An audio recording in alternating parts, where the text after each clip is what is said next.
இது எல்லா பீட்சாவுமே வந்து அந்த மீடியம் சைஸ் பீட்சா நம்ம டொமினோஸ்லலாம் வாங்கினீங்கன்னா மீடியம் சைஸ் பீட்சா கிடைக்கும்ல, அந்த பீட்சா தான். அதில் வந்து பன்னீர் போட்டிருக்கு மெயினாக. அதுக்கப்புறமா வந்து ஆலிவ்ஸ் போட்டிருக்காங்க, அப்புறம் ஆனியன் போட்டிருக்கு, அதுக்கப்புறமா வந்து எல்லோ பெல் பெப்பரும் red bell pepper, green capsicum, இது மூணுமே போட்டிருக்கு. சீஸ் அஃப்கோர்ஸ் நிறையா போட்டிருக்காங்க. ரொம்ப நல்லா இருந்தது.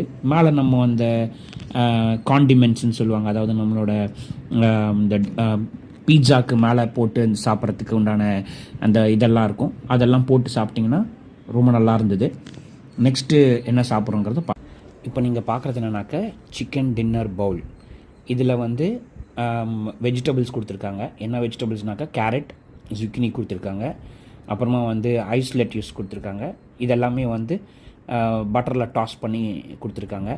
அப்புறமா வந்து ஒரு ரைஸ் ஒன்று